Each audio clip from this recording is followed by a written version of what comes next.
할렐루야.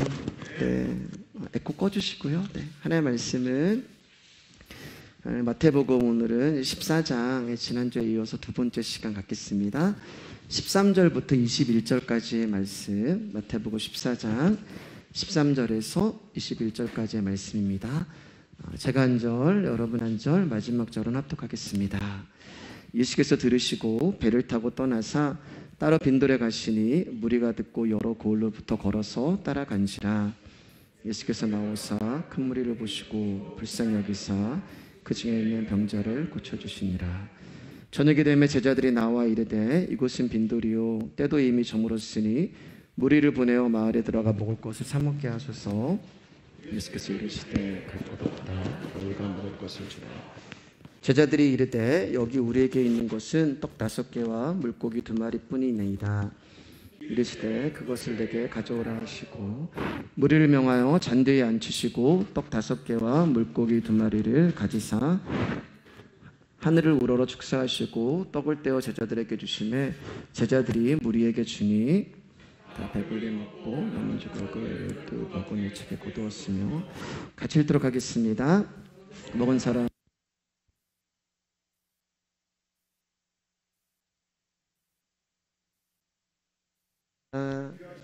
네, 오늘도 피곤하신데 또 예배 자리에 나와주셔서 감사를 드립니다.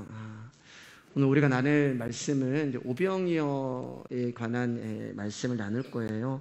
여러분 다 잘 아시는 내용이고, 물고기 2마리와 보리떡 5개로 5,000명을 먹이신 이 오병이어 사건은 사복음서에 공이 다 이제 기록이 되어 있습니다.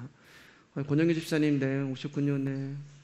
네, 감사합니다. 네, 고맙습니다. 수협에 정말 나와주셔서 여러분 다 감사를 드립니다. 사복음서에 유일하게 다 기록되어 있는 그 표적이 이제 오병이어 이 사건이 되는 거예요.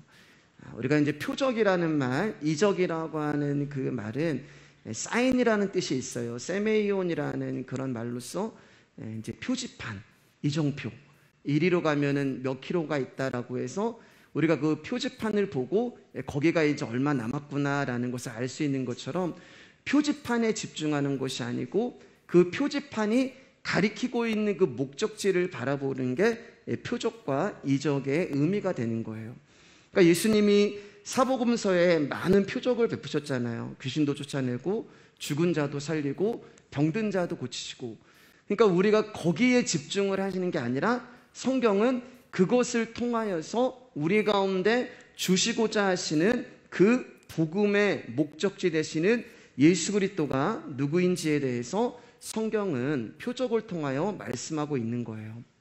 그런데 그렇게 귀한 표적이 그 오병이어가 사복음서에 다 기록이 되었다는 것은 성경이 이 사복음서를 통하여서 오병이어를 통하여서 예수 그리스도에 대해서 나타낼 중요한 하나님의 뜻을 담고 있다는 의미가 될 것입니다.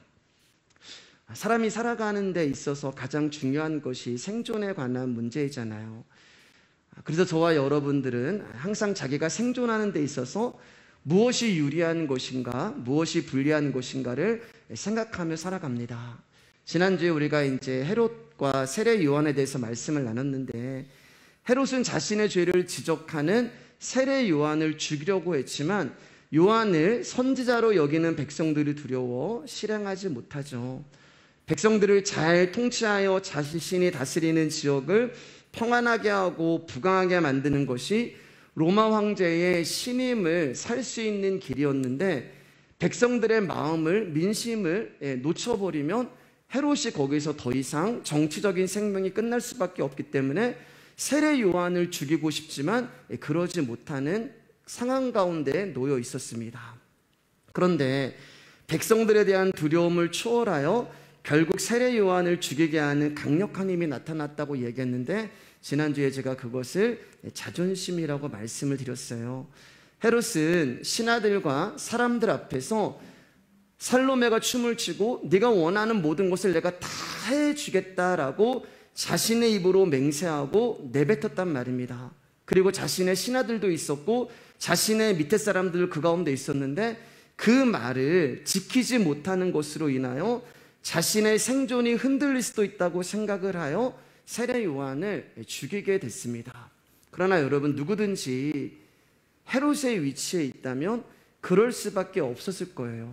그만큼 우리라는 존재는 나의 생존의 문제에 있어서 자유롭지 못하는 것입니다.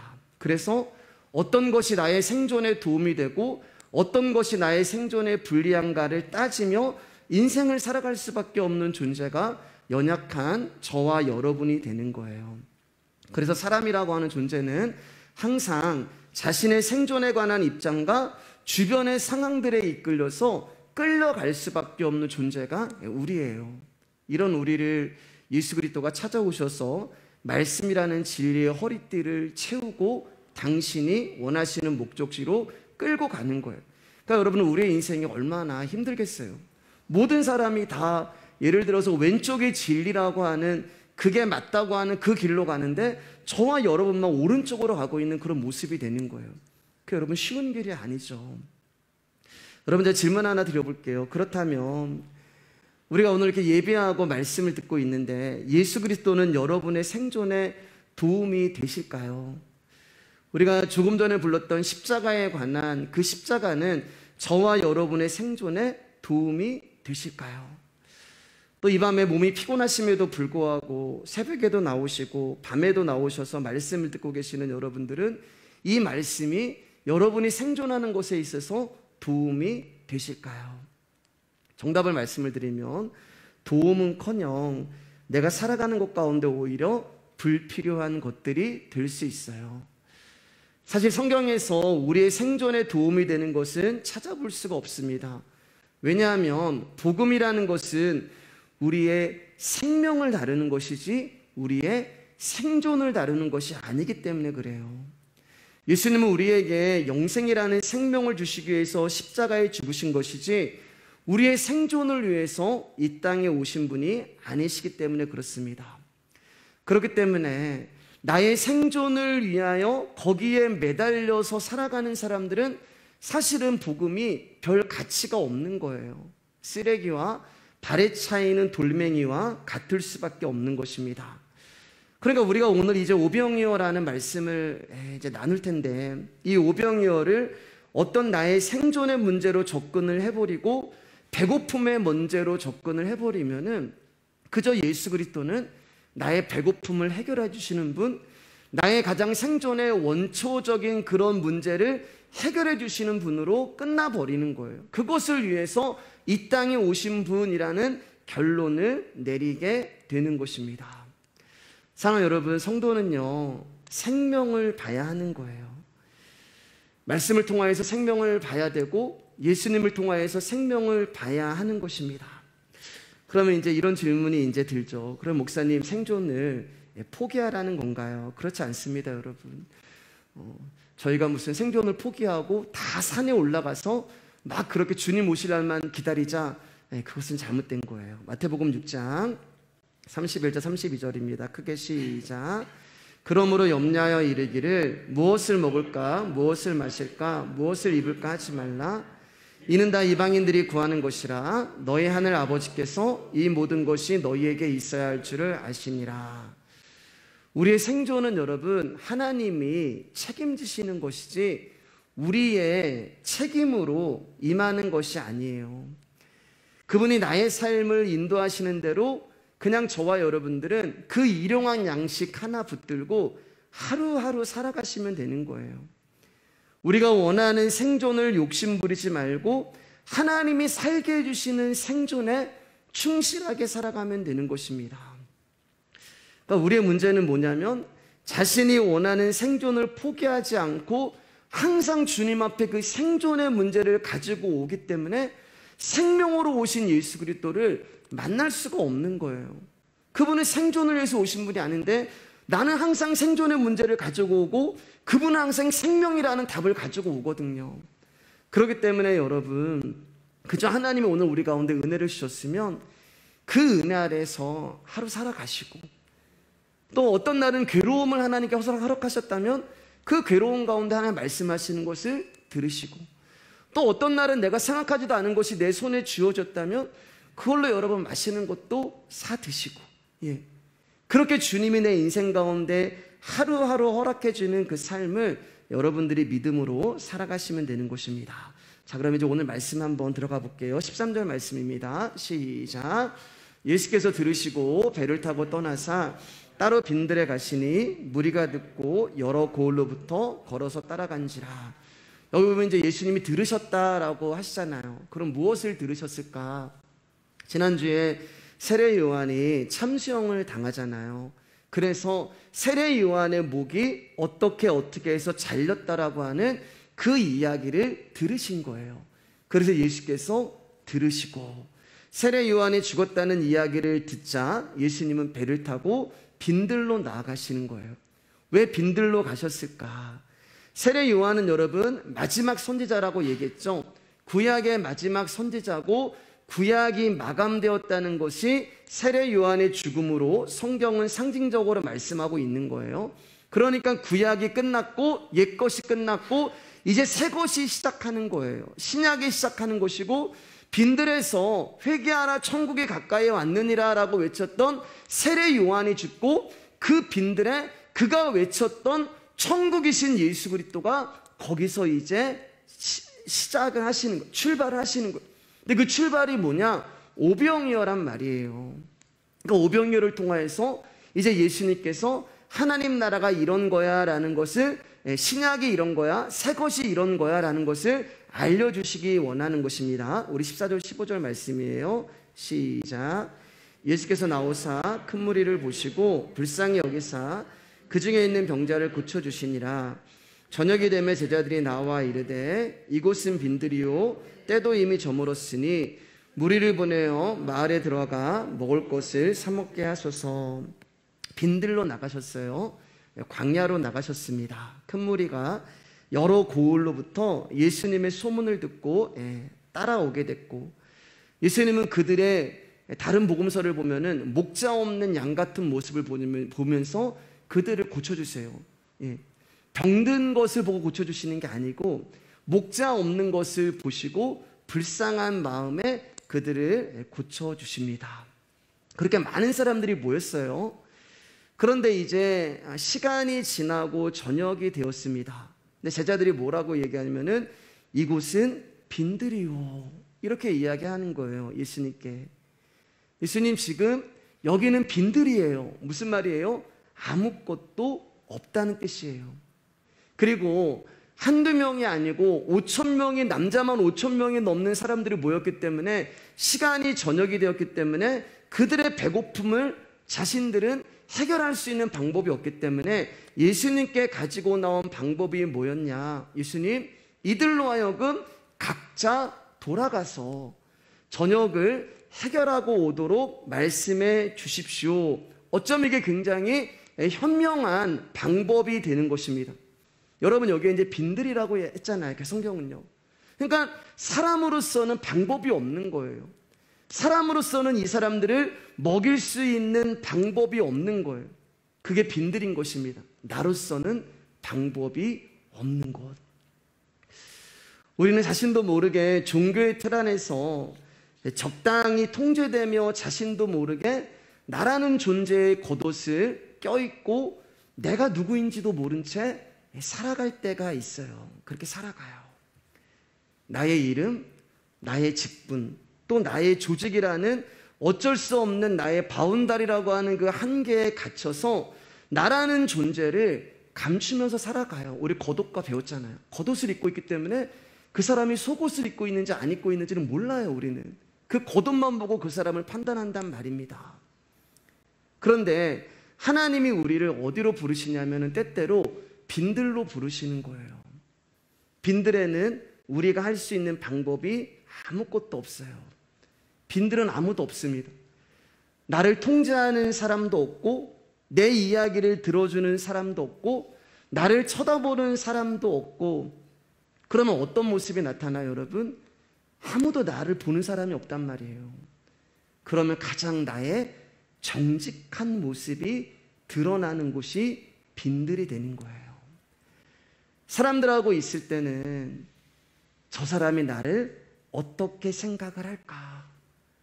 내가 저 사람에게 어떻게 보여야 할까? 온통 거기에 신경이 쓰였는데 하나님이 나를 빈들에다 딱 던져놨는데 아무도 없어요. 거기서는 내 겉옷이 벗겨지는 거예요. 가장 솔직하고 정직한 나의 모습, 가장 본질적이고 본연인 나의 모습이 빈들에서 드러나게 되는 것입니다. 그럼 여러분은 가장 정직한 우리의 모습이 무엇일까요? 성경에서 답을 찾아보면 되죠. 성경의 빈들이라는 곳이 최초로 등장하는 곳이 우리가 창세기를 봤지만 창세기 4장에 보면 가인이 나와요. 아벨과. 근데 사람이라고 하는 존재가 빈들에 갔을 때 최초로 행한 것이 뭐냐면 아무도 보지 않는 곳에서 사람은 당신이나 자기의 동생을 죽이는 일을 합니다. 그러니까 우리가 빈들에서 우리의 모습이 어떤 자들이냐면은 살인자라는 거예요. 아무도 보지 않는 그 빈들에서 아벨을 죽이는 그 존재가 바로 나라는 것입니다. 사람은 아무도 자신을 알지 못하고 통제하는 사람이 없는 곳에 가면은 나의 본능이 나타나고 나의 본질이 드러나게 되어 있는 거예요. 나라는 존재의 흑암과 공허와 혼돈이 드러나고 가장 정직하게 나를 볼 수 있는 곳이 빈들이 되는 것입니다. 하나님 왜 그럼 우리를 빈들로 부르실까? 우리가 어떤 존재인지를 드러나게 하시기 위해서 하나님이 때때로 우리의 인생을 빈들로 부르시는 거예요. 그럼 하나님이 일부러 그러실까요? 아닙니다, 여러분. 우리가 어떤 존재인지 드러나야지만 말씀이 일을 하실 수 있기 때문에 그래요. 내가 감추어져 있으면 말씀은 일을 하실 수가 없어요. 그래서 하나님께서 내가 입고 있는 옷을 다 벗겨버리시고 나라는 존재가 살인자다, 나라는 존재가 죄인이다라는 것이 드러났을 때 그때 말씀이 나를 찾아오셔서 일을 하시는 것입니다. 자, 이제 말씀이 찾아오세요. 16절입니다. 시작. 예수께서 이르시되 갈 것 없다, 너희가 먹을 것을 주라. 지금 빈들에 우리가 있단 말이에요. 근데 거기에 말씀이 찾아오시는 거예요. 이르시되 갈 것 없다, 너희가 먹을 것을 주어라. 제자들이 먹을 것을 줄 것이 있다면 예수님께 왜 사람들을 마을로 돌려보내라고 그렇게 청했을까요? 줄 것이 없기 때문에 그렇게 부탁을 한 거잖아요. 그리고 설령 줄 것이 있다 하여도 남자만 5,000명인데 얼마나 먹일 수가 있겠어요. 12명의 제자가 먹여봤자, 가지고 있는 것을 내놔봤자. 그리고 무엇보다 예수님이 지금 제자들의 스승이란 말입니다. 그 말은 예수님이 지금 제자들의 사정을 다 알고 계시는 거예요.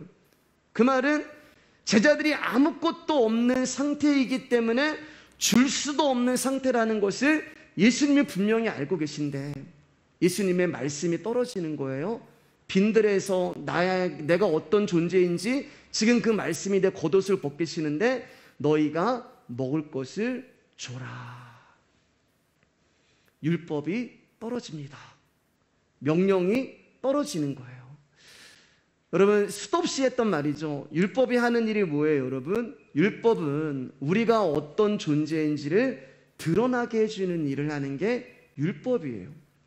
율법이 나에게, 말씀이 나에게 율법으로 들어오면 나의 어떠함이 드러나고 밝혀지는 거예요. 그 율법은 나의 겉옷을 벗겨버리는 일을 합니다.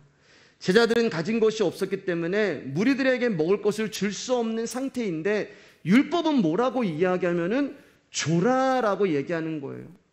줄 수 없는데 주라는 명령이 떨어져요. 할 수 없는데 하라는 명령이 떨어지는 거예요. 그럼 어떻게 여러분, 줘라는 명령이 떨어지고 하라는 명령이 떨어지는데 나는 그 말씀을 지킬 수 있는 상태가 아니란 말입니다. 그러면 그 말씀을 통하여서 나는 그 말씀을 지킬 수 없는 자, 죄인이라는 게 거기서 드러나기 시작하는 거예요. 나의 현실은 줄 수도 없고 할 수도 없는 자라는 것이 드러나는 거예요. 그러니까 말씀이 나를 찾아오기 전까지는 줄 수 있는 척하는 사람, 할 수 있는 척하는 사람으로 있는 거예요. 그런데 빈들이라고 하는 사람으로서는 방법이 없는 그 가운데 말씀이 떨어지면서 나의 겉옷을 벗겨버리는데 척하는 나라는 존재가 밝혀지기 시작하고 내가 어떤 상태인지 알게 되는 거예요. 나는 죄인이라는 것이 율법을 통하여서 드러나게 되는 것입니다. 죄인의 상태는 항상 없음이에요. 없기 때문에 우리가 주님 앞에 나오는 거예요, 여러분. 죄인으로서는 해결이 안 되기 때문에, 답이 없기 때문에 주님 앞에 나오는 거예요. 우리는 우리에게 뭔가가 있다고 자꾸 착각을 해요. 그리고 그것을 믿고 살아갑니다. 그런 우리의 실종 가운데 말씀이 찾아와서, 아, 나는 아무것도 가진 것이 없는 자구나. 나는 줄 수 있는 것이 하나도 없는 자구나라는 것을 깨닫게 되는 거예요. 그리고 한 가지를 더 깨닫게 하세요. 내가 가진 것도 없고 내가 줄 수도 없는 자라는 것을 깨닫게 되고, 하나를 더 깨닫게 되는데, 그게 뭐냐면 나도 먹을 것이 없다는 것을 알게 돼요. 그렇잖아요, 여러분. 나도 줄 게 없거든요. 그 말은 내가 먹을 것이 없다는 거예요. 나도 먹을 것이 없는 자라는 것을 알게 됩니다. 그러니까 말씀 앞에 우리가 바로 서지 않으면 우리는 우리가 어떤 존재인지 알 수가 없는 거예요. 그저 무언가를 할 수 있는 자로만 착각하며 살아갈 뿐입니다. 사랑하는 여러분, 우리는 남에게 줄 것도 없지만 나조차도 먹을 것이 없는 존재예요. 이게 무슨 말이에요, 여러분? 지금 빈들에서 배고파하는 저들의 문제가 아니라 내가 문제라는 거예요. 지금 빈들에서 죽어가고 있는 저 사람이 문제가 아니라 내가 죽어가고 있다는 거예요. 근데 우리는 그것을 몰라요. 지금 내가 강도 만나 죽어가고 있는 자인데 내가 선한 사마리아인인 줄 안단 말입니다. 강도를 만나가지고 피를 철철 흘리면서 죽어가고 있는데 내가 살아야죠. 지금 내가 죽어가고 있으면 빨리 수혈을 하고 빨리 119를 부르던 누군가 가운데 도움을 청해야 되는데, 내가 지금 막 죽어가고 있는데 죽어가는 걸 몰라요. 내가 살 생각을 하지 않고 그저 다른 사람만 살 생각을 하고 있는 것입니다. 그래서 예수님이 뭐라고 말씀하세요? 강도 만난 자의 이웃은 다른 사람이 아니라 바로 너다라고 말씀하시는 거예요. 여러분, 저와 여러분의 문제가 뭐냐면 내 코가 석자란 말이에요. 내 코가 석자. 내 코가 석자인데 다른 사람의 상태를 걱정한다는 말입니다. 내가 죽어가고 있는데 우리는 자꾸 다른 사람을 걱정하고 그 사람들을 내가 살리려고 하는 거예요. 이래야 한다, 저래야 한다, 이런 경우는 이렇게 한다, 저렇게 해야 된다. 빈들에 모여있는 저들의 문제가 아니라 지금 내가 다급한 상황이고 내가 죽어가고 있는 상황인데 여전히 나의 문제를 보지 못하고 있는 거예요. 겉옷을 입고 있거든요. 그래서 우리를 빈들로 부르시는 거예요. 그리고 말씀이 우리라는 존재 가운데 떨어지는 거예요. 진짜 생수가 필요한 사람은 너다. 진짜 양식이 필요한 사람은 저 사람이 아니라 너다. 진짜 구원이 필요한 존재는 저들이 아니라 너다라는 것을 그 말씀이 알게 해주시는 것입니다. 여러분, 제가 여러 번 말씀드렸잖아요. 제가 살아야 남도 사는 거라고. 여러분이 먼저 사셔야 돼요. 내가 살아야 남도 살죠. 여러분, 이거 절대 이기적인 말이 아니에요. 내가 먼저 살아야지 남도 살릴 수 있는 거예요. 내가 죽어가는데 여러분, 내가 살리는 게 무슨 의미가 있어요? 내가 망해가는데 여러분, 남 성공하는 게 뭐가 중요해요? 내가 살아야지 남이 사는 거예요. 남이 용서받기 전에 내가 먼저 용서받아야 되고, 남이 사랑받기 전에 내가 먼저 사랑을 받아야 되고, 남을 위해서 사역하기 전에 내가 주님께 먼저 사역을 받아야 하는 것입니다. 복음은 여러분 이기적이에요. 복음은 그렇게 말씀하시는 거예요. 복음은 너에게 필요한 거지 다른 사람에게 필요한 것이 아니라고 말씀하는 것입니다. 복음은 다른 사람이 아니라 나에게 관심이 있는 거예요. 복음은 다른 사람이 아니라 나를 살리기 원하고, 복음은 다른 사람이 아니라 나를 구원하기 원하고, 복음은 다른 사람이 아니라 나에게 생명을 주시기를 원하는 거예요. 하나님의 말씀은 공동체를 다루기 전에 나를 먼저 다루십니다. 그게 순서예요. 그래서 내가 먼저 들어야 하는 거예요.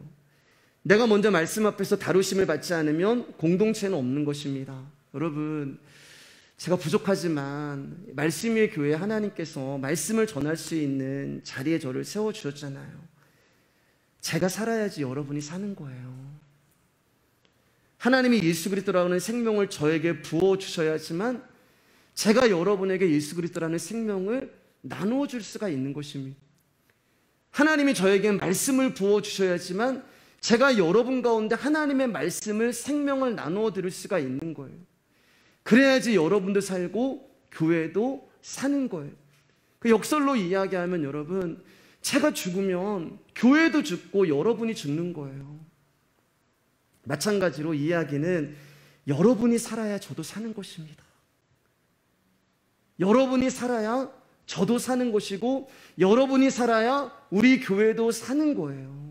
그러니까 여러분, 여러분이 살 수 있는 방법도 예수 그리스도라고 하는 말씀을 받는 것이고, 제가 살 수 있는 방법도 예수 그리스도라고 하는 말씀을 받는 거예요.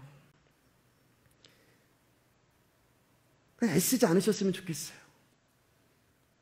내가 무언가를 하려고 애쓰지 않으셨으면 좋겠습니다. 용서를 하려고 애쓰지도 마시고, 노력하지도 마시고, 실천도 하지 마시고, 그냥 말씀이 선포되는 그 자리에 나오셔서 그냥 이 말씀만 들으세요. 제가 개척하고 매일 하는 말이 똑같은 말이잖아요. 그냥 이 말씀만 받으시면 돼요.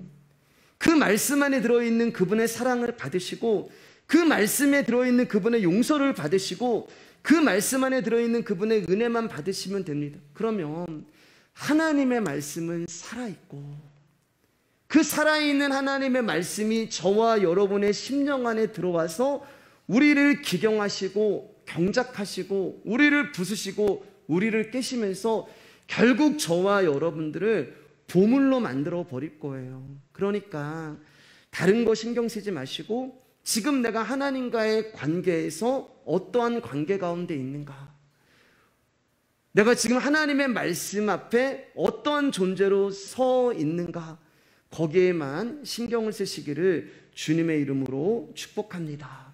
그러면 그 말씀이 일하실 거예요. 분명히 우리 안에서 저와 여러분들을 그리스도의 장성한 분량으로 만들어 가실 것입니다. 그리고 혹시라도 지금 내 인생 가운데 그런 일이 일어나고 있다면 여러분 진짜 감사하세요. 하나님 사랑하시는 거잖아요. 사랑하지 않는 사람은 말씀이 찾아가지도 않아요. 일하지도 않으세요. 우리 17절 말씀 같이 읽겠습니다. 시작. 제자들이 이르되 여기 우리에게 있는 것은 떡 5개와 물고기 2마리 뿐이니이다. 너희들이 먹을 것을 주라 라고 하는 예수님의 말씀에 제자들이 답답함을 느끼는 거예요. 아니 예수님 어떻게 우리랑 지금 다 아시면서 저렇게 말씀하실 수가 있지? 라고 이야기하면서 제자들은 여전히 자신들의 생존의 문제를 가지고 주님 앞에 나갑니다. 주님, 물고기 2마리와 보리떡 5밖에 없다는 말이에요. 그런데 이 물고기 2마리와 보리떡 5개는 정말 한 사람이 한 끼 식사 아니면 하루 먹을 수 있는 그 양식이 되는 거예요. 가장 가난한 사람들이 먹는 보리떡, 이 보리떡은 가축이 먹는 거거든요. 사실은 사료로 주는 거예요. 가장 초라하고 볼품없는 물고기 2마리와 보리떡 5개가 전부입니다라고 그것을 하나님 앞에 내어놓는 거예요. 그게 뭐예요, 여러분? 정직함이잖아요. 정직함. 하나님, 내가 주님 앞에 드릴 수 있는 것은 이것밖에 없습니다. 나라는 존재가 이런 존재입니다. 가장 나의 정직한 상태가 물고기 2마리와 보리떡 5개입니다. 여러분 지금 말씀이 어떻게 흘러가고 있는지 잘 보세요. 사람으로서는 방법이 없는 불확실하고 불완전한 빈들에 하나님의 말씀이 찾아오셨어요. 너희가 먹을 것을 줘라. 그리고 그 율법으로 말미암아 나는 줄 수도 없고 할 수도 없고 나조차도 먹을 것이 없는 존재라는 것이 드러나는 거예요. 그 드러남의 결과가 뭐냐면 물고기 2마리와 보리떡 5개가 되는 거예요. 드러나는 거예요, 여러분. 이게 주예요, 여러분. 그럼 하나님이 왜 나라는 존재가 이렇게 비참하고 초라하고 볼품없는, 겉옷을 딱 벗기니까 물고기 2마리와 보리떡 5개예요. 이게 나의 모습이에요. 솔직한 나의 모습. 그럼 하나님은 왜 그렇게 우리를 드러나게 하실까? 왜 드러나게 하실까요, 여러분? 왜 저와 여러분이라는 존재를 드러나게 하실까요? 때로는 바닥을 보게 하시고, 왜 사람이 뭐 이런 거 왜 다 드러나게 하실까요? 간단해요, 여러분. 다루시려고 드러나게 하시는 거예요. 아멘. 다루시려고. 드러나지 않는 건 하나님 다루시지 않으세요. 다루시려고 하나님께서 드러나게 하시는 것입니다. 제가 지금 3주 연속으로 말씀을 드리는 것 같은데, 내 인생에 일어나고 있는 모든 문제는 나의 문제로 여기면 내가 해결을 해야 된단 말이에요. 내 인생에 일어나고 있는 모든 문제를 내가 해결하라고 하면은 자꾸 어떤 인간적인 방법만 나오는 거예요. 그러나 제가 말씀드렸잖아요. 그러나 그것을 죄의 문제로 다뤄버리면 그때부터는 나의 문제가 아니에요. 그때부터는 하나님의 문제가 되는 것입니다. 그래서 하나님이 그것에 대하여 일을 하시는 거예요. 죄라는 존재야, 너는 이런 존재라는 것을 드러나게 하시고, 그것에 대해서 하나님께서 일을 하시고 다루십니다. 자, 어떻게 일하시는지 볼게요. 18절입니다. 시작.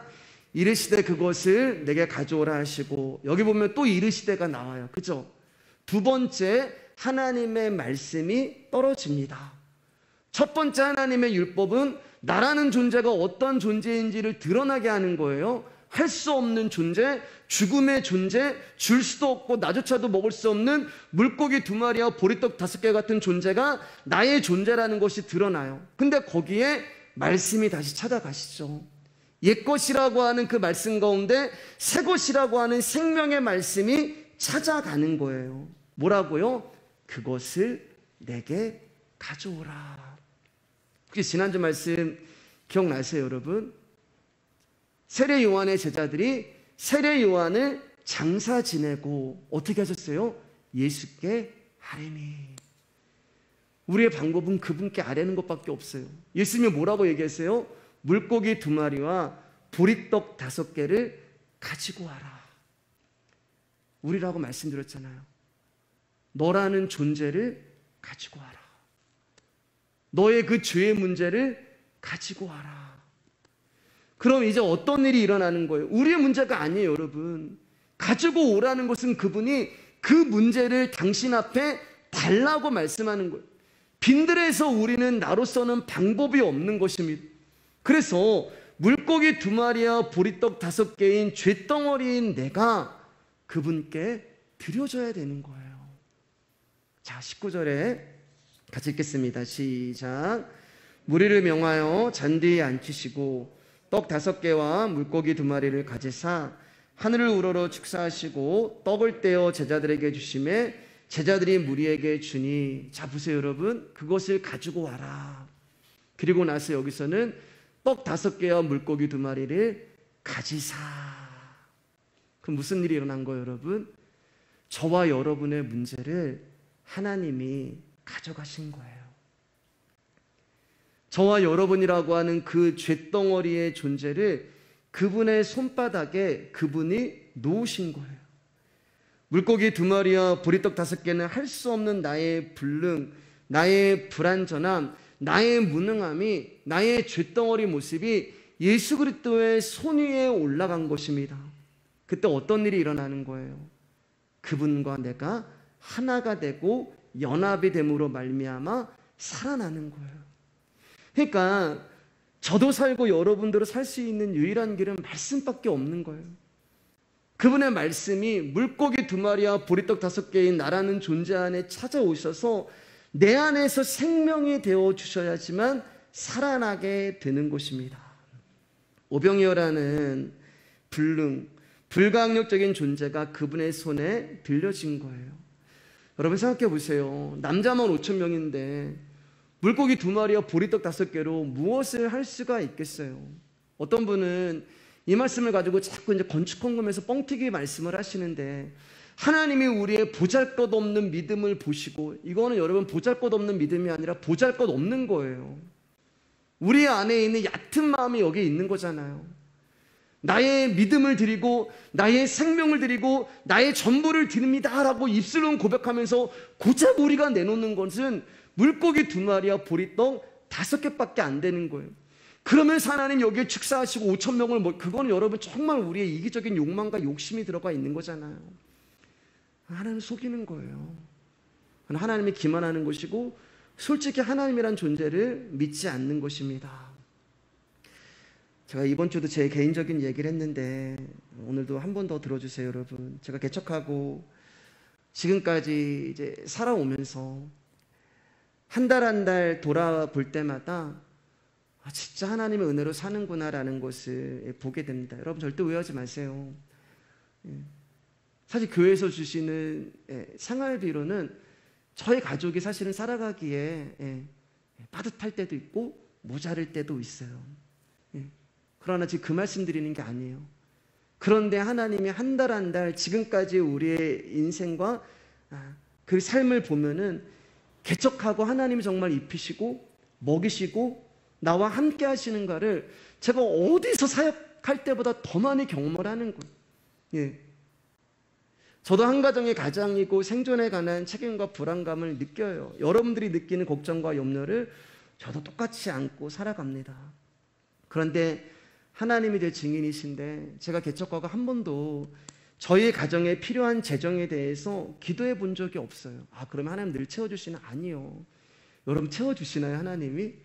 그렇지 않잖아요. 제가 서두에 말씀드렸잖아요. 그분이 나의 삶을 인도하시는 대로 하루하루 살아가는 거예요. 매일 주시는 그 일용한 양식에 감사하며 오늘은 너 요만큼 먹고 살아라 그러면 거기에 감사하는 그걸 배우는 거, 자족하는 걸 배우는 거. 만족이 아니라 만족이면 여러분 끝이 없죠.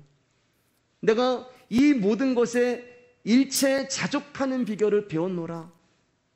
그냥 하나님께서 요만큼 주시면 거기에 감사함으로 살아가고 하나님이 살게 하시는 생존에 충실함으로 살아가는 거예요. 부족하면 부족함대로, 또 주시는 날은 주시는 대로 그 가운데 그분의 섭리와 뜻을 바라보며 하루하루 그렇게 말씀 붙들고 살아가는 것입니다.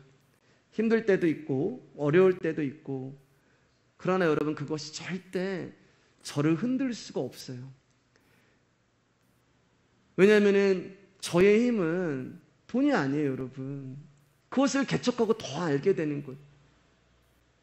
그것을 제가 목회를 하면서 더 하나님 앞에 흔들리지 않는 믿음으로 알게 되는 거예요. 사람도 아니에요. 그래서 한 번도 재정을 위해서 기도해 본 적도 없고 한 번도 사람이라는 존재를 의지해 본 적도 없습니다. 그러면 뭘 기도했냐?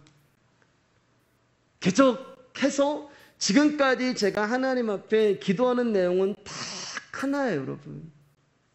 제가 주일날 말씀드렸잖아요. 개척할 때 말씀 하나 붙들고, 말씀이 나의 개척의 이유였다고. 그럼 저 기도의 이유는 뭐냐? 제가 기도하는 것은 뭐냐? 예수 그리스도밖에 없어요, 여러분. 그 말씀만 구하는 거예요. 그분을 더 알고 싶고 그분과 더 동행하고 싶고 시간이 갈수록 그분의 손길을 더 느끼고 싶고 그분의 음성을 더 듣고 싶고, 시간이 갈수록 예수님이 없으면 살 수가 없고, 그래서 여러분에게 말씀이 주어지는 것보다 저에게 그 말씀이 오지 않으면 견딜 수가 없고, 무엇을 먹을까, 무엇을 마실까, 무엇을 입을까의 문제가 아니에요. 거기에 대해서는 자유함을 느껴요. 왜냐하면 그 말씀이 문자가 아니라 글이 아니라 진짜 하나님의 말씀은 살아있어서 제 안에서 저를 쪼개고 부수고 박살을 내면서 나라는 존재를 장악해 가고 있다는 말입니다. 여러분, 제가 경험해보지 않은 말씀을 어떻게 여러분 앞에 뻔뻔하게 전할 수가 있겠어요? 제가 그 말씀을 살아보지도 않고 어떻게 여러분 가운데 그 말씀대로 살아보라고 말씀드릴 수가 있겠어요? 제가 그 말씀이 답이라는 것을 경험해보지도 않고 어떻게 여러분 가운데 말씀이 답이라고 이야기할 수가 있겠어요? 할 수만 있다면 제가 경험되어진 말씀만을 전하고 싶고, 할 수만 있다면 제 인생 가운데 한 번이라도 주의 말씀이 경험되어지기를 원하고, 그래서 점점 더 그분의 말씀이 들어와 사시고 내 안에 계시고 더 담대해지고 더 자유해지고 그렇게 살아가고 싶습니다. 그리고 우리 교회도 그렇게 되었으면 좋겠어요. 주님이 주시면 주시는 대로, 거두어 가시면 거두어 가시는 대로, 인간의 방법과 인간의 계획이 아닌 오직 말씀이 가라 하시면 가고 서라 하시면 서고 그분이 이끄시면 이끄시는 대로 구름 기둥과 불 기둥 되시는 말씀 따라 갔으면 좋겠습니다. 보리도 5개와 물고기 2마리는 나라는 존재의 불능이고 무능인 거예요. 하나님, 5천 명이 넘는 사람들을 먹이기 위해 나라는 존재는 물고기 2마리와 보리떡 5개와 같이 볼품없는 존재입니다. 아무것도 할 수 없기 때문에 주님, 나라는 존재를 주님 손에 올려드리니 주님 나를 긍휼히 여겨주십시오. 이게 여러분 우리가 할 수 있는 전부잖아요. 그분이 가져가십니다. 가지사. 그분의 손에 나의 연약함, 나의 무력함, 나의 불능, 나의 믿음 없음, 나의 어찌할 수 없음이 올려지는 거예요. 그리고 그 답 대신 그분이 그 안에서 문제를 해결해 가시는 것입니다. 그러면서 저와 여러분들은 그분이 주시는 은혜 하나 붙들고 살아가는 거예요. 나는 절대적으로 당신의 사랑과 은혜가 필요한 사람이고, 나는 주님의 은혜가 없으면 살 수 없는 존재고, 내가 당신을 위해 살 수 있는 것은 마음만 있지만 할 수 없는 존재이기에 오늘도 주님 나와 함께하여 주십시오. 그 기도가 우리의 고백이 될 때 한 끼 양식을 구하러 들판에 갔는데 예수님이 나의 영원한 양식이 됨을 맛보게 되고, 목마름을 가지고 우물에 갔는데 예수님이 나의 영원한 생수가 되어주시는 것을 보게 되는 것입니다. 사랑하는 여러분, 오병이어는 지금 빈들에서 일어나고 있다고 말씀드렸잖아요. 돈이 있어도 안 되고 사람의 이름이 있어도 되지 않고 주님 위에는 어떠한 방도가 없는 곳이 빈들이 되는 곳입니다. 우리는 어떠한 방법이 없는 자들이에요. 뭘 우리가 여러분 할 수가 있겠어요? 보리떡 5개와 물고기 2마리 같은 존재가. 우리가 할 수 있는 것은 그분의 손에 올라가는 것밖에 없어요. 그분의 손바닥에 올라가는 거예요. 하나님 역사하지 않으면 저는 죽습니다. 하나님 도와주시지 않으면 저는 죽습니다. 하나님 긍휼히 여겨주시지 않으면 저는 할 수 없습니다. 주님이 죄인을 불쌍히 여겨주세요. 저도 제가 여러분들의 말씀으로 양육하기 정말 부족한 존재임을 압니다. 여러분보다 제가 더 잘 알아요. 그래서 하나님 앞에 그 기도 드리는 거예요. 불쌍히 여겨주세요. 긍휼히 여겨주세요. 근데 이 기도가 여러분 저만의 기도가 되면 안 되잖아요. 저만 살면 안 되잖아요, 여러분. 여러분의 기도도 이 기도가 되어야 함을 주님의 이름으로 축복합니다. 우리 19절 말씀 한번 읽겠습니다. 다시 한번 읽을게요. 시작. 무리를 명하여 잔디에 앉히시고 떡 5개와 물고기를 2마리를 가지사 하늘 우러러 축사하시고 떡을 떼어 제자들에게 주심에 제자들이 무리에게 주니. 그분의 손바닥 위에 우리가 올라갔어요. 그런데 어떤 일이 일어나냐면은 예수님께서 그 떡을 떼시는 거예요. 여기서 떡을 떼었다는 말은 그 떡을 찢으셨다는 말이 되는 것입니다. 여러분, 예수 그리스도가 우리 가운데 떡으로 오셨잖아요. 내가 하늘에서 내려온 생명의 떡이니. 그리고 그 떡을 찢으셔가지고 5천 명을 먹이셨다는 것은 당신이 십자가에서 갈갈이 찢어지시는 그 살과 피로 말미암아 5천 명 되는 저와 여러분, 그 가운데 한 사람인 저와 여러분의 생명으로 그분이 오신 거예요. 사람이 떡으로만 사는 것이 아니라 하나님의 말씀으로 사는 것이다 라는 것을 보리떡으로 오신 예수 그리스도가 찢겨주심으로 우리 가운데 알려주시는 것입니다. 너는 나를 먹어야 돼. 그러니까 결국 우리가 구하는 것은 예수님이라고 하는 떡이 되어야 하는 거예요. 그래서 우리의 인생이 찢어지는 일이 일어나는 거예요. 여러분, 우리 인생 가운데 찢어지는 일이 계속 일어나는 거예요. 부서지는 일이 일어나는 거예요. 왜냐하면 지금 예수님의 손바닥에 나라는 떡이 올라갔단 말이에요. 그런데 이 나라는 떡 위에 예수 그리스도로 하는 떡이 연합이 되는 거예요.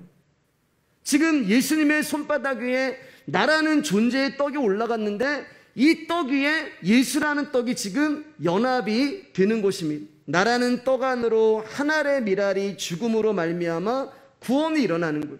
한 알의 밀알이 그대로 있으면 안 돼요. 그럼 찢어지지 않은 거예요. 찢어져야 되는 거예요. 한 알의 씨앗이 껍질을 뚫고 나를 살리는 거예요. 껍질을 뚫고 나라는 밭으로 침투하는 씨도 아프고 생사를 찢겨지면서 그 씨를 받아들이는 밭도 아픈 거예요. 나라는 떡도 아프고 예수님이라고 하는 떡도 아픈 거예요. 그런데 그렇게 찢어짐으로 말미암아 우리가 살아나는 것입니다. 하나님의 복은요, 고통과 함께 와요. 하나님의 복은요, 고난과 함께 옵니다. 야곱이 이스라엘이라고 하는 놀라운 축복을 받았지만 그는 원하지 않는 환도뼈가 부러지는 고통도 받았어요. 아브라함이 믿음의 조상이라고 하는 열국의 아비라고 하는 축복을 받았지만 그는 자기 손으로 자기 아들을 죽여야 되는 아픔도 경험했어요.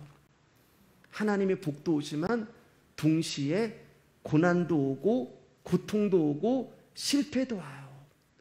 그러니까 하나님의 복과 하나님이 주시는 고통은 따로따로가 아니라 하나의 패키지가 되는 것입니다. 그리고 예수님이라고 하는 손바닥 안에서 나라는 존재가 부서지고 깨지고 박살이 나면서 결국에는 그분의 생명이신 말씀만 남는 거예요. 우리만 아픈 게 아니에요, 여러분. 예수님도 아프세요. 우리만 고통을 받는 것이 아니라 예수님도 고통을 받으세요. 우리만 찢어지는 것이 아니라 예수님도 찢어지는 것입니다. 그러나 결국에는 그 모든 것이 협력하여 하나님께서 선을 이루실 것이고 그것을 바라보는 자가 성도가 되는 것이고 그렇게 사는 것이 믿음으로 사는 것입니다. 자, 우리 이제 20절, 21절 말씀 읽으면서 말씀 마치도록 하겠습니다. 시작. 다 배불리 먹고 남은 조각을 12바구니에 차게 거두었으며 먹은 사람은 여자와 어린이 외에 5,000명이나 되었더라. 사랑하는 여러분, 저와 여러분들은 떡으로 사는 자들이 아니라 말씀이 들어와야지만 살 수 있는 자들입니다. 처음 여러분에게 했던 질문으로 마무리하고 싶어요. 여러분들이 예수 그리스도를 믿는 이유가 뭐세요? 여러분들이 예수님을 찾는 이유가 무엇 때문이세요? 생존 때문입니까? 생명입니까? 아니면 나는 생명 때문에 찾았다고 해도 내가 먹고 사는데 전혀 문제가 없기 때문에, 그럴 수 있잖아요. 먹고 사는데 너무 문제가 없으니까, 여유로우니까 나는 생명 때문에 왔어. 그럴 수도 있잖아요. 진심으로 여러분 무엇이 필요한 것이에요? 죽은 영혼을 살리는 복음의 비밀, 생명의 말씀을 아는 것이 필요하다는 간절함이 있는 자는 진짜 복을 받은 거예요. 복음을 아는 것으로 기뻐하고 복음을 아는 것으로 감사하고 생존에 힘이 되고 도움이 되는 것이 없다 할지라도 이 복음만으로, 말씀만으로 내가 살아갈 수 있다는 것을 아는 자는 진짜 복받은 성도가 되는 것입니다. 저와 여러분에게는 그리스도의 말씀이 주어졌어요. 복음이 주어졌고 복음으로 말미암아 생명으로 인도하는 그 길을 가는 성도라는 이름이 우리 가운데 주어졌습니다. 사랑하는 여러분, 물고기 2마리, 보리떡 5개와 같은 나라는 존재를 하나님 앞에 정직하게 드러내시고, 그리고 하나님 앞에 이런 나를 불쌍히 여겨달라고, 긍휼히 여겨달라고 주님 앞에 고백을 하시고, 내가 하나님의 말씀으로만 살아가기를 원합니다 라고 정말 그분께 모든 걸 맡길 때 진짜 그 말씀이 어떻게 일을 하시는지, 그 말씀이 내 인생 가운데 어떻게 경험되어 지는지. 왜냐하면 하늘로부터 우리 가운데 주어진 것은 말씀밖에 없기 때문에 그래요. 그렇기 때문에 우리가 다른 것을 찾는 것이 헛된 것이란 말입니다. 그렇기 때문에 오늘도 하늘로부터 주어진 그 말씀이 나를 살리고 내 인생의 문제가 되길 원합니다라고 그 말씀 앞에 잠잠하게 머무시는 물고기 2마리와 보리떡 5개가 되시기를 주님의 이름으로 축복합니다.